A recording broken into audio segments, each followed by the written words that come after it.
बहुत पुरानी बात है। किसी दूर दराज वादी में पहाड़ों के दरमियान एक नेक दिल किसान रहता था। उसका नाम यूसुफ था। वो एक मेहनती, दीनदार और सादा इंसान था जिसकी जिंदगी का सबसे बड़ा सरमाया उसके 3 बेटे थे, कामिल, बासित और अमीन। यूसुफ दिन भर खेतों में काम करता और रात को अपने बेटों को सच्चाई, सब्र और मोहब्बत का दर्स देता। कामिल 18 साल का नौजवान, लंबा, मजबूत और बहादुर, अपने वालिद का दायां हाथ था। उसकी आंखों में जिम्मेदारी चमकती थी और उसके दिल में सबके लिए तहफ्फुज़ का जज्बा था। बासित 16 साला दरमियाना बेटा, एक खामोश, तबा, इल्म दोस्त लड़का था जो हमेशा किताबों में गुम रहता। उसे पुरानी दास्तानें, साइंस और सितारों की हरकत का बेहद शौक था। अमीन 14 साला, सबसे छोटा, चालाक, हाजिर जवाब और शरारती।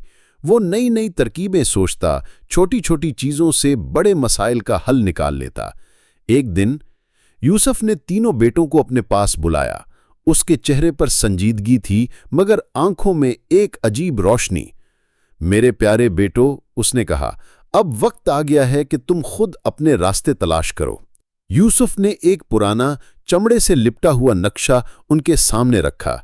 उस पर हाथ से लिखा हुआ एक जुमला था, खजाना तुम्हारी ही अंदर है, मगर इसे पाने के लिए तुम्हें सफर करना होगा। तीनों भाई एक दूसरे की तरफ देखने लगे। क्या वाकई कोई खजाना है या ये सिर्फ एक सबक है? अगली सुबह तीनों भाई रवाना हुए, मुकम्मल तैयारी के साथ।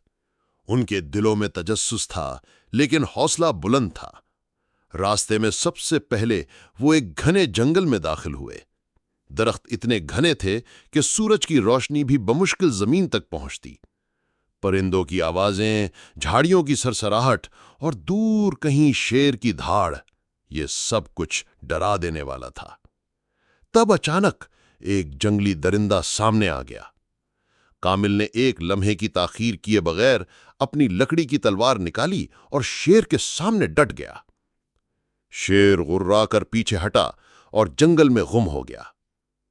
अमीन ने खुश होकर तालियां बजाईं। भाई कामिल, आप तो सच्चे बहादुर निकले। बासित ने मुस्कुराकर कहा, यह पहला इम्तिहान था, खौफ पर काबू पाने का। आगे चलकर वो एक पुराने किले तक पहुंचे। किले का दरवाजा बंद था और उस पर एक पेचीदा पहेली लिखी थी, मैं हूं अंधेरा मगर रोशनी के बाद जाहिर होता हूं। मैं सब में होता हूं मगर कोई मुझे छू नहीं सकता। मैं क्या हूं? बासित ने आंखें बंद की और कहा, ये साया है। दरवाजा खुल गया। किले के अंदर एक तवील राहदारी थी जिसमें जाल और फंदे लगे थे। अमीन ने जमीन पर नजर दौड़ाई, छोटे सुराखों और पत्तों की तरतीब देखी और फौरन चालाकी से महफूज रास्ता बना लिया। मेरे पीछे आओ, अमीन ने कहा, वरना पांव फंस जाएगा। कुछ दूर जाकर उनकी नजर एक यतीम बच्चे पर पड़ी। बच्चा दरख्त के नीचे बैठा रो रहा था। उसके कपड़े फटे हुए थे, चेहरा धूल से भरा हुआ और आंखों में बेबसी थी। तीनों भाई उसके पास पहुंचे। बासित ने पानी निकाला, अमीन ने रोटी दी और कामिल ने अपने शाल से बच्चे को ढांप दिया। वो बच्चा, जो पहले खौफजदा था, अब मुस्कुरा रहा था। क्या मैं आपके साथ जा सकता हूं? उसने पूछा। बिल्कुल, कामिल ने कहा, तुम भी हमारा भाई हो। रात को वो सब एक पहाड़ी गार में सो गए। चांदनी रात थी, हवा में ठंडक और माहौल पुरसुकून था। मगर अचानक एक चोर नमूदार हुआ। वो उन पर हमला करने ही वाला था कि कामिल ने तलवार थामी। बासित ने बातचीत शुरू की। भाई, तुम्हें क्या चाहिए? अगर भूख लगी है तो खाना ले लो। अमीन ने मौका देखकर चोर का हथियार छीन लिया, मगर वो चोर को मारने के बजाय माफ कर दिया गया। चोर हैरान था, तुमने मुझे मारा नहीं? नहीं, कामिल ने कहा, हम नफरत नहीं, मोहब्बत फैलाने निकले हैं। चोर की आंखों में आंसू आ गए। मैंने जिंदगी में पहली बार ऐसा सुलूक देखा है। उसी रात चोर ने तौबा की और सुबह वो तीनों भाइयों के साथ नेकी के सफर पर रवाना हो गया। कई दिन बाद वो सब एक बुलंद पहाड़ पर पहुंचे। नक्शे का आखिरी निशान वहीं था। पहाड़ की चोटी पर एक बड़ी चट्टान थी جس کے نیچے لکھی ہوئی تحریر تھی، خزانہ تمہارے سچ، علم اور محبت کے جذبے میں ہے۔ یہ دنیا کا سب سے قیمتی خزانہ ہے، نیکی کا راستہ۔ تینوں بھائی خاموش ہو گئے۔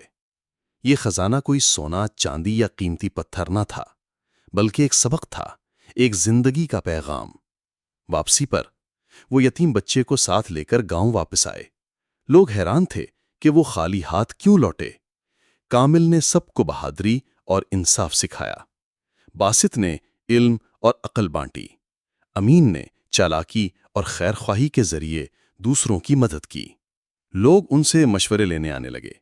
ان کا گاؤں علم، نیکی اور محبت کا مرکز بن گیا، اور یوں تینوں بھائیوں نے وہ خزانہ پا لیا جو دنیا کا سب سے قیمتی خزانہ تھا: نیکی، سچائی اور دوسروں کے لیے جینا۔